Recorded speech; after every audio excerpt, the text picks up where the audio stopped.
Assalamualaikum warahmatullahi wabarakatuh. Waalaikumsalam warahmatullahi wabarakatuh. Alhamdulillahi rabbil alamin wal aqibatu 'alal muttaqin wala 'udwana illa 'alal zalimin.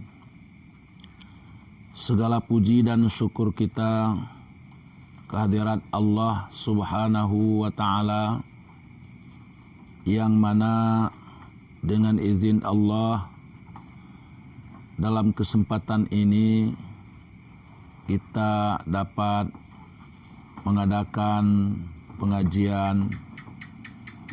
Pada malam ini pengajian ini dengan judul Fadilatul Ilmi wal Ulama, keutamaan ilmu dan orang-orang yang berilmu. Jadi hal ini perlu kita kaji karena Allah Subhanahu wa taala berfirman di dalam kitab suci Al-Qur'anul Karim yang berbunyi, Bismillahirrahmanirrahim. Yarfa'illahu alladhina amanu minkum walladhina utul ilma darajat. Yang artinya Allah akan mengangkat orang-orang yang beriman di antara kamu dan orang-orang yang berilmu, orang-orang yang diberikan kepadanya ilmu, beberapa derajat. Ini adalah janji Allah Subhanahu wa taala terhadap orang-orang yang mau menyibukkan dirinya dalam rangka menuntut ilmu pengetahuan. Ibnu Abbas radhiyallahu anhuma mengatakan bahwa mereka itu diberikan beberapa derajat yang lebih daripada orang-orang mukminin dengan 700 derajat.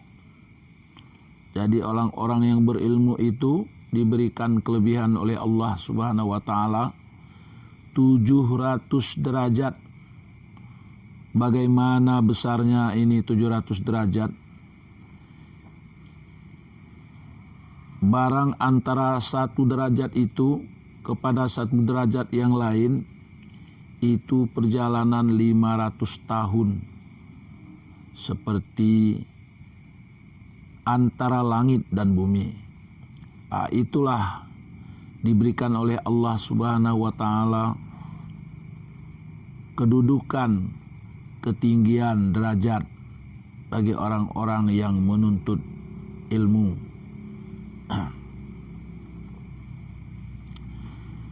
Yang mana kita ketahui bersama tadi, kadar derajat itu ini merupakan bahwasanya Allah Ta'ala telah mengagungkan, telah bangga, merasa megah Allah terhadap malaikat, yang mana tinta para ulama, artinya para ulama yang menulis kitab-kitabnya dengan tulisan-tulisan, dengan tinta-tinta, itu tinta para ulama akan dinilai dengan darah para syuhada. Orang-orang syahid itu darahnya yang keluar, yang mengalir dalam berperang, itu adalah merupakan suatu yang sangat-sangat berharga, akan dinilai, diberikan pahala tinggi oleh Allah Subhanahu wa taala. Demikian juga para ulama-ulama yang menulis kitab-kitabnya, itu tinta-tintanya akan ditimbang dengan darah para syuhada. Imam Syafi'i mengatakan, barang siapa yang tiada cinta akan ilmu, tiada kebajikan padanya. Artinya, siapapun di antara kita manusia ini yang tidak cinta, tidak suka kepada ilmu pengetahuan, maka menurut Imam Syafi'i itu adalah tiada mendapatkan kebajikan padanya. Bahkan Imam Syafi'i mengatakan, jangan antara kamu dengan orang tersebut berkenalan. Tidak dikasih, tidak diberikan kita berkenalan. Dan jangan kalian bertaulan dengan dia. Artinya jangan berteman akrab dengan orang-orang yang tidak cinta kepada ilmu. Maka bahwasanya ilmu itu, kata Imam Syafi'i, menghidupkan segala hati. Jadi ilmu itu adalah menghidupkan hati, bagaikan nyawa terhadap hati kita. Ilmu itu menghidupkan segala hati, dan ilmu itu juga pelita hati. Sehingga di saat-saat kita masih kecil barangkali, kita selalu diajarkan, selalu diberitahu oleh tuan-tuan guru kita, ilmu pelita hati. Ilmu pelita hati. Dengan demikian juga Rasulullah Sallallahu Alaihi Wasallam bersabda, "Talabul ilmi faridatun ala kulli muslimin wa muslimatin." Menuntut ilmu itu adalah suatu faridatun yang hukumnya fardu, yang merupakan kewajiban atas setiap muslim dan muslimah. Jadi menuntut ilmu itu adalah suatu kewajiban atas orang muslim, baik pria maupun wanita. Dan Sayyidina Ali bin Abi Thalib juga mengatakan, "Man kana fi talabil ilmi kanatil jannatu fi talabihi." Barang siapa yang berada dalam kegiatan menuntut ilmu, seseorang yang sedang berada dalam kesibukannya menuntut ilmu pengetahuan, kanatil jannatu fi talabihi, adalah surga dalam tuntutannya. Jadi orang tersebut menurut Ali bin Abi Thalib, mereka sedang berada dalam keadaan menuntut, mencari jalan menuju ke surga. Begitulah kedudukan ilmu dalam Islam. Wa man kana fi talabil maksiyati, dan barang siapa yang berada dalam menuntut maksiat, kata Sayyidina Ali lagi, kanatin naru fi talabihi, adalah neraka yang dalam tuntutannya.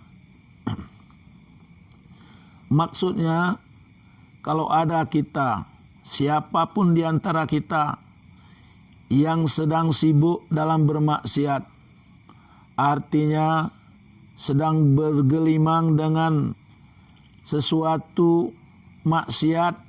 Maksiat itu adalah yang dibenci oleh Allah, yang dilarang Allah. Kita sibukkan diri di sana. Kanatin naru fi talabihi, adalah neraka yang sedang dituntutnya. Jadi berarti orang-orang yang sibuk bermaksiat, orang-orang yang mendurhakai Allah, maka mereka sedang berada menempuh jalan menuju neraka. Na'udzubillah min dzalik.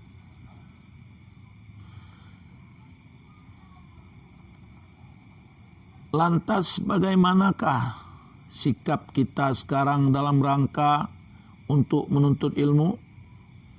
Tentunya kita semua harus bersungguh-sungguh mencari jalan bagaimana kita selalu berada di dalam menuntut ilmu. Karena menuntut ilmu itu perintah Allah dan Rasul-Nya. Sehingga Rasulullah pernah mengatakan, utlubul ilma minal mahdi ilal lahdi. Tuntutlah ilmu pengetahuan mulai dari ayunan sampai ke liang lahat. Ya, ini pentingnya kita menuntut ilmu mulai dari ayunan sampai ke liang lahat. Jadi batasnya sejak kita lahir sampai batas akhir kehidupan kita.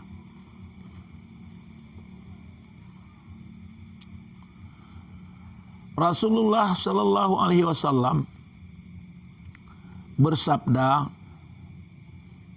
kata beliau kepada sahabatnya yang bernama Ibnu Mas'ud, wa qala an-nabiyyu sallallahu alaihi wasallam li Ibni Mas'udin radhiyallahu anhu.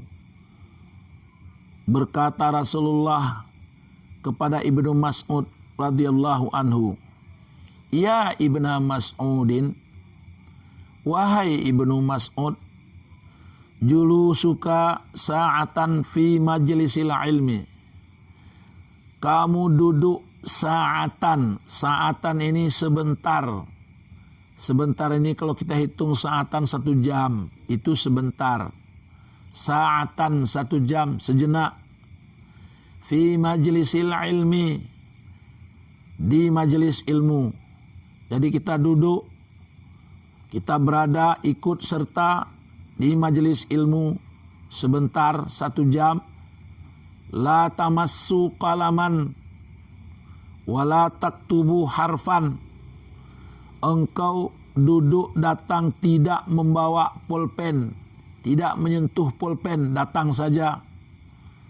Wala taktubu harfan, dan kamu tidak menulis 1 huruf pun. Kita tidak tulis, kita hanya datang dengar. Khairun laka, itu lebih baik bagimu. Min itqi alfi raqabah, daripada engkau memerdekakan 1000 budak. Jadi duduk 1 jam kita mendengarkan ilmu pengetahuan, tidak membawa pulpen, tidak menulis. Ini lebih baik, pahalanya lebih besar daripada memerdekakan 1000 orang budak saya, hamba saya. Coba kita bayangkan para pemirsa yang berbahagia. 1 budak itu macam-macam harganya.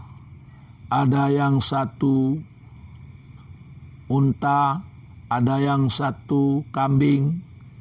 Jadi kalau dinilai 1000 budak, kalau 1 kambing saja, 1 budak, 1000 budak, 1000 kambing, berapa nilainya? Harganya kalau dinilai dengan rupiah kita hari ini. Kita duduk 1 jam belajar. Begitulah keutamaan diberikan oleh Allah Subhanahu wa taala kepada kita. Penghargaan yang diberikan Allah diberikan kepada kita. Sehingga disambung lagi hadis ini. Wa nazaruka ila wajhil alim, dan kamu melihat, memperhatikan, memandang kepada wajah orang alim di dalam pengajian tadi. Khairun laka min parasin tasaddaqta biha fi sabilillah. Itu lebih baik bagimu daripada engkau mensedekahkan satu kuda perang di jalan Allah. Coba kita bayangkan sekarang berapa harganya nilai kuda perang. Jangankan kuda perang, kuda pacuan saja. Misalnya itu di daerah kita, kuda pacuan yang biasa digunakan dalam pertandingan. Itu berapa nilainya itu? Mahal. Apalagi kuda perang. Masya Allah, inilah pujian Allah yang diberikan keutamaan terhadap orang-orang yang menuntut ilmu pengetahuan. Wassalamuka alal alim, dan engkau bersalaman dengan orang alim, berjabat tangan dengan orang alim. Khairun laka min ibadati alfi sanah, itu lebih baik untukmu daripada engkau beribadah 1000 tahun. Masya Allah, 1000 tahun kita beribadah. Tapi di sini 1000 tahun ini adalah ibadah sunat. Kita salat sunat 1000 tahun. Lebih baik 1 jam menuntut ilmu daripada ibadah sunat 1000 tahun. Kenapa? Karena kalau kita beribadah sunat 1000 tahun tidak dilandasi dengan ilmu, itu tidak ada manfaatnya. Makanya oleh karena itulah Allah memuji kepada orang-orang yang menuntut ilmu pengetahuan. Ma'asyiral muslimin rahimakumullah, para pemirsa, sidang pemirsa yang berbahagia. Begitulah diberikan oleh Allah Subhanahu wa taala pujian kepada orang-orang yang menuntut ilmu. Sehingga Rasulullah juga berkata, faqihun wahidun mutawarri'un asyaddu ala syaitani min alfi abidin mujtahidin jahilin wari'in. Artinya seorang faqih artinya seorang yang ahli fikih, seorang yang paham, yang sudah belajar dia tentang fikih, itu faqihun. Faqihun wahid, seorang yang faqih, mutawarri', yang menjaga harga dirinya, sangat ditakuti oleh setan. Sangat ditakuti oleh setan. Min alfi abidin, daripada 1000 orang yang abid. Jadi satu orang yang alim, ahli fikih, lebih ditakuti oleh setan daripada 1000 orang yang ahli ibadah. Dia ahli ibadah yang mujtahid, sungguh-sungguh dia beribadah. Tapi jahil dia dalam beribadah, tidak berdasarkan ilmu, wari'in, dan dia wara' lagi. Jadi orang jahil walaupun dia beribadah kuat, 1000 orang yang wara' dia, tapi jahil, tidak berilmu, itu tidak ditakuti oleh setan-setan. Jadi seorang yang faqih lebih ditakuti oleh setan daripada 1000 abid yang sungguh-sungguh, yang menjaga harga diri, tapi jahil dia. Inilah kelebihan-kelebihan orang yang berilmu pengetahuan. Sehingga Nabi juga memberikan pujian yang sangat besar kepada orang-orang yang menuntut ilmu. Rasulullah mengatakan, fadlul alim alal abid kapadlil kamar lailatal badri ala sairil kawakib. Artinya kelebihan, keutamaan orang-orang alim dari orang abid itu bagaikan kelebihan 1 bulan purnama Lailatul Qamar, Fadlil Qamar Lailatul Badri, bulan purnama di malam bulan purnama, satu bulan purnama itu lebih terang, lebih menerangi daripada seluruh bintang-bintang. Begitulah kelebihannya orang yang alim.